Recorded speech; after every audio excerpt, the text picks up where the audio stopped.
سيئات أعمالنا من يهده الله فلا مضل له ومن يضلله فلا هادي له ونشهد أن لا إله إلا الله وحده لا شريك له نشهد أن سيدنا ومولانا محمدا عبده ورسوله أما بعد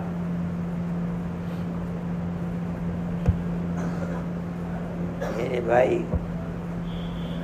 رمضان اپنی اوڑ کو پہنچ رہا ہے.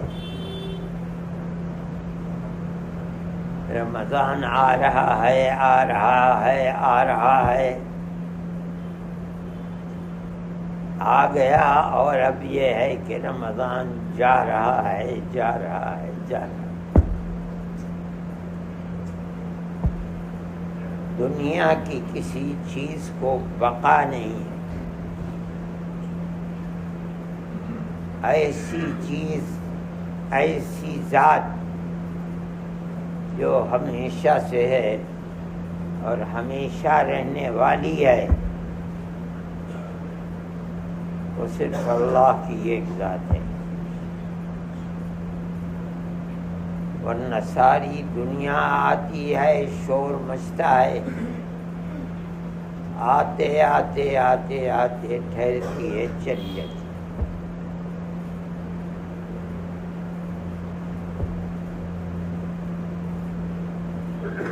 یہاں آپ لوگوں کا آنا، رمضان میں اعتکاف کرنا، اللہ کا ذکر کرنا، یہ سب رمضان کی برکات، اللہ کی عنایات اور خدا کی بے حد و حساب رحمتوں میں سے حصہ حاصل کرنے کے لیے.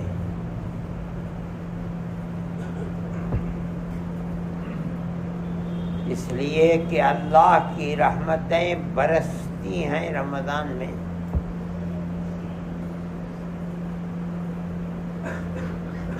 بندے ان رحمتوں سے جو بندوں کے ہمارے گناہوں کے مقابلے میں بہت بھاری ہیں. ہمارے گناہ تو کچھ بھی نہیں ہے اس کے مقابلے. وہ رمضان کے دن اور خاص طریقے پر رمضان کی راتوں میں برستی ہیں، اعلان کر کے برستی ہیں. اللہ کے بندے اپنے اللہ کی رحمتیں جو اعلان کر کے بندوں کی طرف متوجہ ہیں، ان سے حاصل کرنے کے لیے پوری پوری رات جاگتے ہیں، دنوں میں بھوکے رہتے ہیں، پیاسے رہتے ہیں.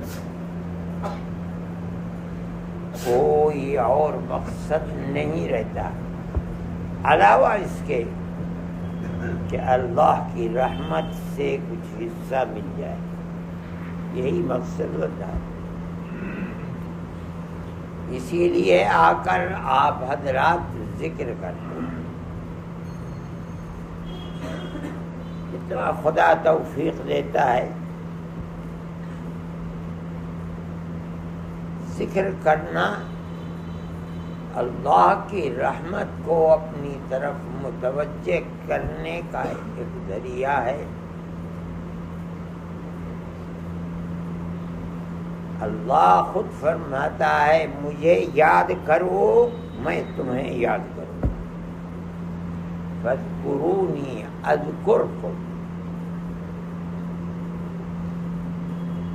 جس کا مطلب ہے کہ وہ اعلان فرماتا ہے کون ہے جو میری یاد اور میری رحمتوں کا حصہ لینا چاہتا ہے.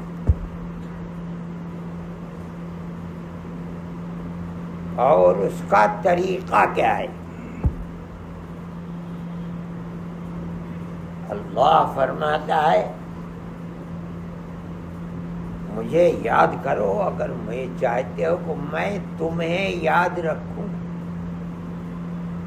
اللہ تو ہر چیز کو یاد رکھتا ہے. نسیان خدا کی صفت نہیں ہو سکتی. یہ تو اللہ کی ذات میں نقص ہے. اللہ ہر عیب سے پاک ہے.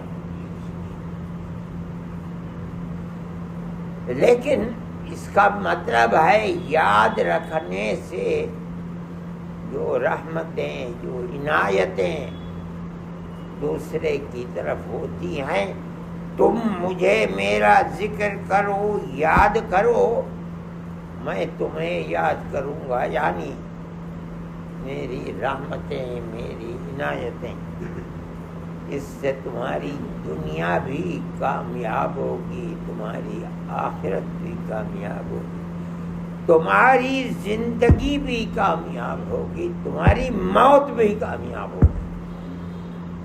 اس کا طریقہ کیا ہے؟ مجھے یاد کرو میرا ذکر کرو. دوسری جگہ فرماتے ہیں ذکر اللہ ٹھیک ہے کرنا چاہیے اپنے اللہ کو یاد کرنا چاہیے اس کی رحمتوں کو اپنی طرف متوجہ کرنا چاہیے. لیکن ایک طریقہ ہے بس گروہ کما ہداکم اللہ کو یاد اللہ کا ذکر اس طرح کرو جیسے اللہ نے تمہیں ذکر کرنے کی ہدایت کی ہے تبھی یہ ذکر مفید ہوگا. تمہارا اللہ کو یاد کرنا جو سبب بن جائے اللہ کو تمہیں یاد کرنے کا اپنی رحمتوں کے آغوش میں تمہیں رکھنے کا.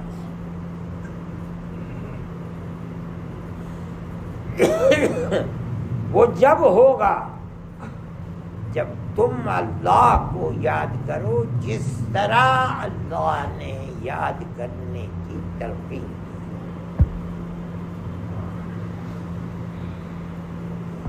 صوفیہ بتاتے ہیں کیا چیز ہے اس کا مطلب ہے کہ اللہ کا ذکر کرو اور جو اس ذکر کے معنی ہیں ان معنی کو یاد رکھتے ہوئے ذکر کرو. یہ بڑی اہم چیز ہے. آدمی اللہ کا ذکر کرے لیکن ذکر کے جو معنی ہیں ان کو اپنے دل و دماغ سے الگ کرے. توجہ نہیں ہے اس کی طرف. پورا ذکر کر جائے گا مگر اس ذکر کے اثرات اور فوائد نہیں ہوگا.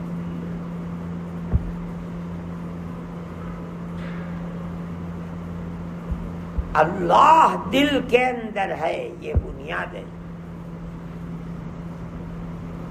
یہ تصور کہ میں اللہ کہہ رہا ہوں اور اللہ میرے دل کے اندر ہے. میں اللہ کہہ رہا ہوں اللہ میرے سامنے ہے. میں اللہ کو بلا رہا ہوں وہ میرا محبوب ہے. اگر ذکر اللہ اس دل جمعی کے ساتھ ہے کہ دل اور دماغ اس کے معنی کو اپنے اندر سمیٹے ہوئے کہہ رہا ہے اللہ صرف زبان سے نہیں زبان سے اللہ کہہ رہا ہے اور دماغ سے اس کو یاد کر رہا ہے اور دل سے اس کو محبوب سمجھ رہا ہے. یہ ہے وہ ذکر جس ذکر کے اثرات ہیں. اس کو خوب سمجھو. اب ان چیزوں کی طرف رغبت نہیں دلائی جاتی عام طریقے سے. ہمارے جو اکابر تھے رحمہم اللہ، ان کے یہاں یہ ضروری تھا کہ اگر لا الہ الا اللہ کہہ رہا ہے یاد کر ہر مرتبہ کہ کوئی اللہ نہیں ہے. لا الہ کا مطلب کیا ہے؟ اور جب تو الا اللہ کہہ رہا ہے اللہ کے سوا کوئی، مطلب کیا ہے اللہ کے سوا کوئی؟ جب تک اللہ کے ذکر کے جو الفاظ ہیں ان کے اندر جو معانی ہیں، ذکر کرنے والے کا دل، دماغ، زبان ایک ساتھ ذکر میں مشغول نہیں ہے، ذکر کا فائدہ بھی نہیں ہے. خوب سمجھنا چاہیے، دل و دماغ میں پیوست کرنا چاہیے. ہر کلمہ ذکر کے اندر جو معنی ہے ہر مرتبہ ذکر کرتے ہوئے ان معنی کو حاضر رکھنے چاہیے.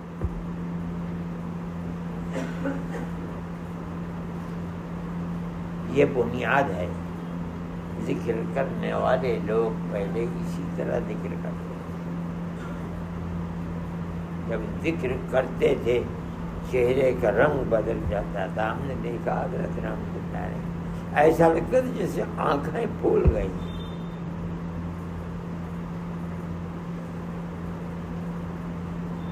حالت بدل جاتی.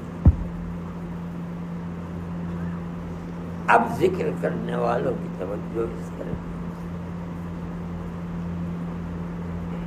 افضل الذکر لا الہ الا اللہ، سب سے بہترین ذکر افضل. میں مدینہ منورہ میں اب نہیں دیکھتا ہوں، پہلے جایا کرتا تھا تو میں دیکھتا تھا. ایک شنقیطی، شناقطہ کہتے ہیں، افریقہ کے اندر ایک ملک ہے. وہاں کے رہنے والے لوگ مدینہ منورہ میں بہت رہتے ہیں. ایک شخص تھا، ان کا پہناوا بھی عجیب طرح کا ہے. صبح سے شام تک، شام سے صبح تک، جس وقت بھی دیکھو لا الہ الا اللہ، لا الہ الا اللہ، لا الہ. علاوہ اس کے اگر روضہ اطہر پر بھی جا رہا ہے تو وہاں بھی یہی کہہ رہا ہے. ہر وقت یاد رکھتا ہے اللہ کے سوا میرا کوئی نہیں. اللہ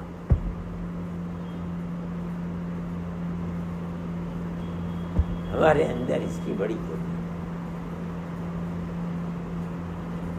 ذکر اللہ ہے. میں ایک بات کہتا ہوں، آپ دیکھیے اس کو غور کیجئے. آپ نماز پڑھاتے ہیں، پوری سورہ فاتحہ امام ہونے کی حیثیت سے پڑھتے ہیں. الحمدللہ رب العالمین کیا معنی ہے؟ الرحمن الرحیم کیا کہنا چاہتے ہیں؟ مالک یوم الدین کیا ہے؟ چلیے آپ مقتدی ہیں. جہری نماز کے اندر وہ ایک ایک آیت چھوٹی چھوٹی سورہ فاتحہ سنیے اور دل دماغ ان کی طرف لگی، تبھی تو اس کے فوائد ہوں. اور مان لیجئے سری نمازیں ہیں، امام کے نزدیک کچھ نہیں پڑھا جائے گا. سری نماز ہے. دوسرے حضرات کہتے ہیں نہیں، سری نماز کے اندر بھی پڑھ جائے گا. لیکن جو سری نماز ہے آہستہ امام پڑھ رہا ہے، جب روایت بیان کی تو حضرت ابو ہریرہ رضی اللہ تعالی عنہ کے شاگردوں نے کہا یا ابا ہریرہ نحن نکون وراء الامام، ہم تو امام کے پیچھے رہتے ہیں، کیسے پڑھیں؟ فرمایا اقرأ بها فی نفسی، نہ پڑھ زبان سے، اپنے دل میں پڑھ۔ کیا مطلب دل میں پڑھ؟ جتنی دیر وہ کھڑا ہو رہا ہے پڑھ رہا ہے، کیا کہہ رہا ہے یہ تجھے معلوم ہے کیا کہہ رہا ہے؟ ارے بھائی سری نماز میں امام پڑھ کیا رہا ہے؟ کیا خاموش کھڑا ہے؟ سورہ فاتحہ پڑھ رہا ہے، اپنے دل کے اندر کیا پڑھ رہا ہے؟ مالک یوم الدین کہہ رہا ہے، ایاک نعبد و ایاک نستعین کہہ رہا ہے۔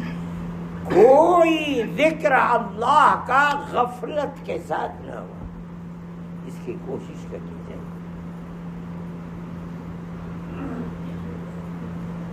جتنا اللہ کا ذکر ہوگا اور معنی کی طرف توجہ کے ساتھ ہوگا اتنا ہی مفید ہوگا۔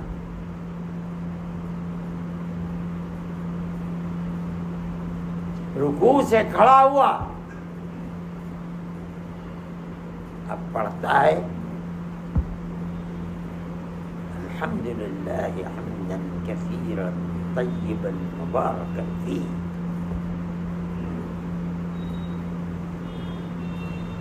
چلا گیا سجدے میں، نبی کریم علیہ الصلوۃ والسلام سے ثابت ہے دو سجدوں کے درمیان میں اللہم اغفر لی وارحمنی واہدنی وعافنی وارزقنی، اے اللہ میری مغفرت فرما دے، مجھ پر رحم فرما دے، مجھے ہدایت عطا فرما دے، مجھے عفو و عافیت دنیا میں اور موت کے بعد بھی عطا فرمائیے، مجھے رزق بھی عطا فرمائیے، رزق حلال، پھر اللہ اکبر کہہ کے دوسرے سجدے میں جاتے۔ معنی کو سمجھ کر اللہ کے ذکر کا فائدہ جبھی ہے جب ذکر کرنے والا جو زبان سے نکال رہا ہے کہہ رہا ہے، دل اور دماغ متوجہ ہے، اور اگر غفلت ہے تو یہ تو نہیں کہا جا سکتا کہ بھئی کوئی فائدہ نہیں، مگر جو فائدہ ہونا چاہیے وہ فائدہ ہو سکتا۔ اللہ کا نام تو کسی بھی طرح لیا جائے خیر سے خالی نہیں، لیکن جو آدمی اپنی زندگی کو خیر پر لگانا چاہتا ہے اور ذکر اللہ کا فائدہ حاصل کرنا چاہتا ہے، اس کے لیے ضروری ہے کہ جب چاہے اس بات و نفی کا ذکر ہے جس میں الا اللہ کہہ کے ثابت کیا جا رہا ہے اللہ کو، اور لا الہ اس کے سوا کوئی میرا اللہ نہیں ہے، ہر اللہ کی جو دوسرا ہو اس کی نفی کی جا رہی ہے۔ اگر اس کے معنی دل و دماغ کے اندر اللہ نے یہ ملکہ عطا فرما دیا کہ وہ محفوظ ہے تو بڑی خوش نصیبی ہے آدمی کی، اور وہ اپنے مقصد میں ایک ایک قدم کامیابی کی طرف بڑھ رہا ہے۔ اور چند راتیں ہیں اور چند دن ہیں، اس کی مشق کرنی چاہیے۔ ایک مرتبہ بھی زبان سے اللہ کا ذکر غفلت کے ساتھ نہیں نکلنا. ہر ذکر کا ہر کلمہ اپنی معنویت کے ساتھ ہونا چاہیے. جتنی کامیابی کسی خوش نصیب کو اس میں ملے اتنا ہی اپنے ذکر کے اندر کامیاب ہوگا اور اپنے مقصد کے حصول کے اندر اس کے لیے راستہ ہموار ہوگا. اس کی کوشش کیجیے. جو اللہ کا ذکر کرنے والے ہیں آئے ہیں ذکر کرتے ہیں, دن میں کرتے ہیں رات میں کرتے ہیں. رمضان کی ان مقدس اور مبارک ساعتوں میں اگر اللہ کی توفیق اور اس کی عنایت سے یہ ملکہ حاصل ہو گیا کہ ذکر اللہ کے ساتھ دل اور دماغ کا حضور کہ اللہ میرے سامنے, میں کہہ کیا رہا ہوں, مقصد کیا ہے کہنے کا, اگر یہ ملکہ حاصل ہو گیا تو یہ مومن کے لیے بہت بڑی اللہ کی عنایت ہے اور کامیابی کی دلیل ہے. اللہ ان تھوڑے سے دن اور راتوں کے اندر ہمیں ذکر کے اعتبار سے کامیاب اور فائز المرام فرما دے اور اس طرح ہماری دنیا اور آخرت کو اللہ آباد فرما دے. صلی اللہ تعالی